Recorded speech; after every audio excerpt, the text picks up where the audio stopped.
Hello everyone, I'm here with my next video on the poem O Captain, My Captain by Walt Whitman.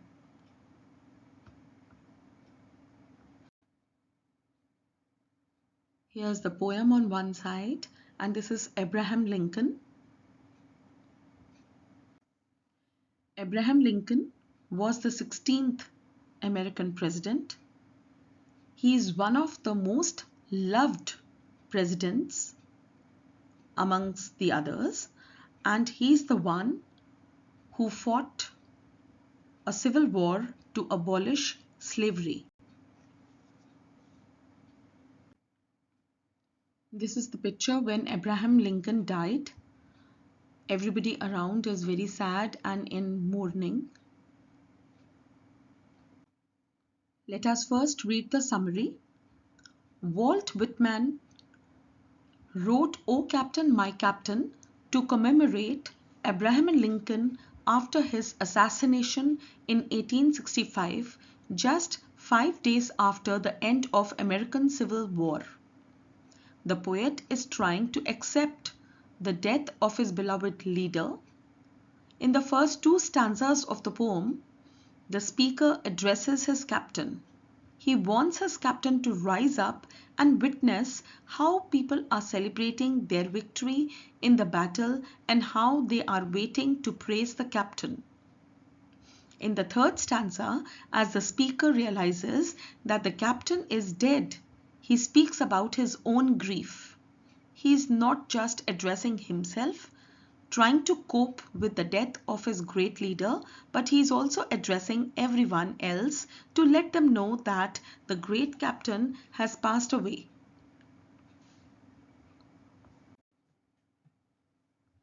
Now here is line by line explanation.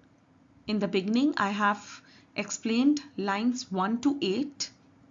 Let us quickly go through the explanation.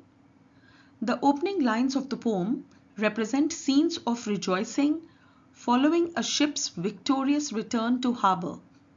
The poet addresses the captain as he congratulates him on navigating the ship through a fearful, that is frightening journey filled with storms.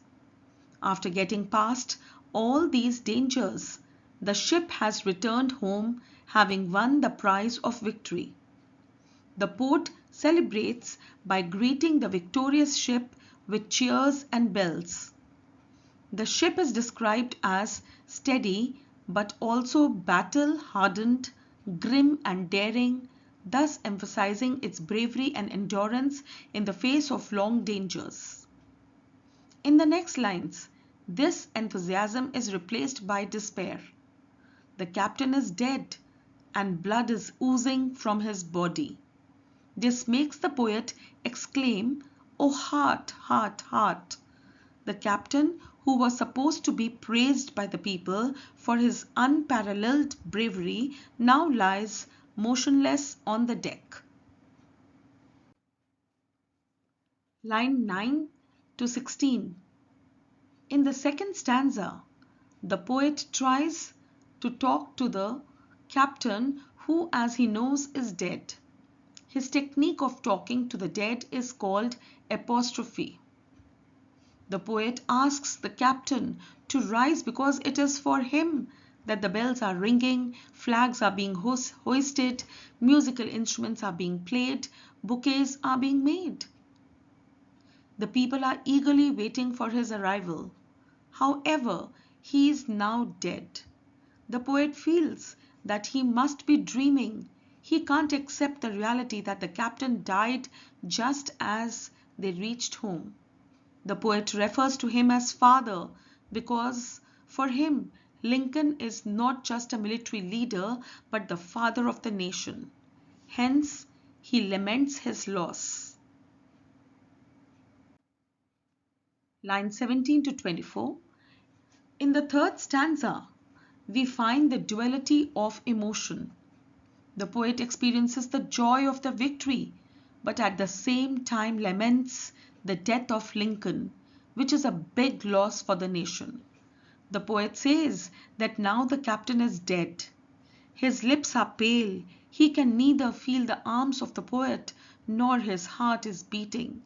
It is at such a time that the ship has arrived at its destination. The fearful trip, the horrors of the Civil War is now over and there is relief among the people.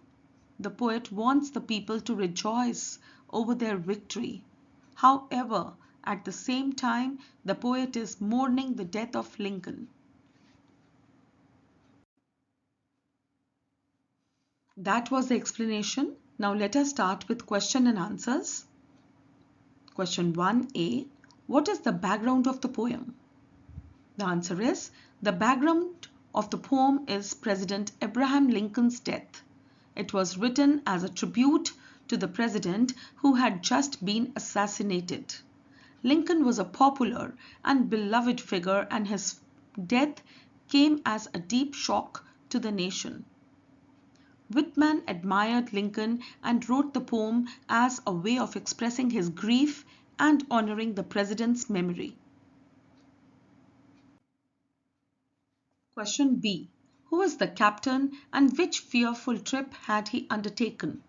The answer is, captain refers to President Abraham Lincoln, who was known to be a fearless and strong leader. The fearful trip refers to the American Civil War and that went on for 4 long years. C part. How are people waiting to welcome the captain? The people are described as exulting. They are eagerly waiting to welcome their leader. They are happy and in celebration mood. They are waiting with bouquets and ribbon. Question D. Which words are used to describe the ship? What is the implication of these adjectives? The answer is, the ship is described as grim and daring. Having weathered every rack, it is described as fearful. The implication of these adjectives is that the ship endured hardship, struggle, and danger, that it took risks to overcome the challenges. It has survived many storms but emerged victorious despite the odds. Question E. What is the mood of the speaker? The answer is, the mood of the speaker is one of grief, sadness, and mourning. Question F. What is the scene that the speaker wants the captain to survey? The answer is, the speaker asks the captain to survey the scene where the ship has docked. He asks the captain to look at the crowd of people waiting to welcome him home, to survey the relief and eagerness the people feel about meeting their leader. Question G. Why does the speaker address the captain as dear father? The answer is, the speaker addresses the captain as dear father because there was a strong bond of affection between Lincoln and his people. The captain was seen as a father to the American people who looked up at him for guidance and leadership. Question H. How does the speaker describe the condition of the captain? The answer is, the speaker describes the condition of the captain as lying cold and dead on the deck of the ship. It suggests a lack of warmth and life and profound grief over having lost Abraham Lincoln. Question I. Which two contradictory emotions are conveyed through this poem? The answer is, the two contradicting emotions are grief and joy. Grief at the death of their captain and happiness as they were victorious. Question J. What is meant by the ship has weathered every rack? Answer is, the ship has weathered every rack means that the ship has faced all kinds of difficulties and storms and endured a lot of hardship with courage.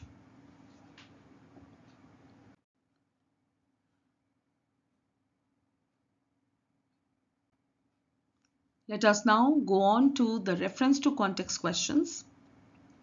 The first one is, the ship has weathered every rack. The prize we sought is won. Question, what prize is the poet talking about? The answer is the poet is talking about the prize, that is the end of civil war.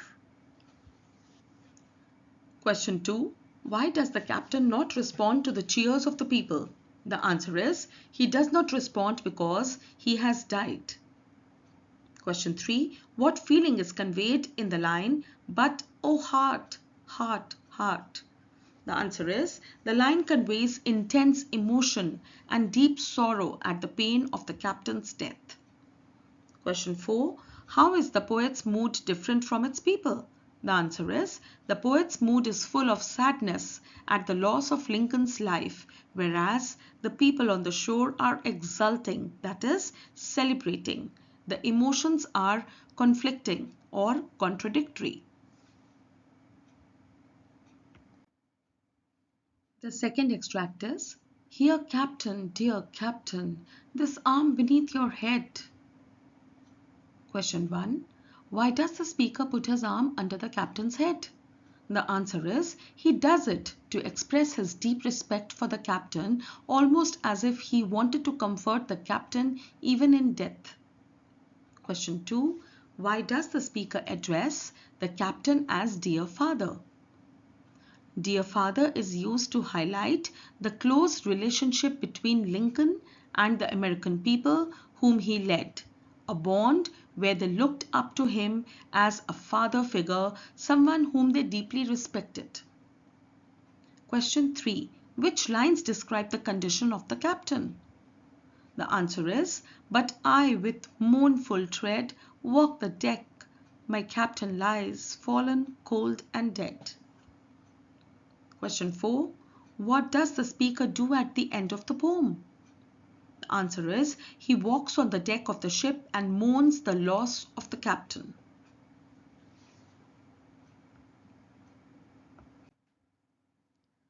Here this is a picture of Abraham Lincoln.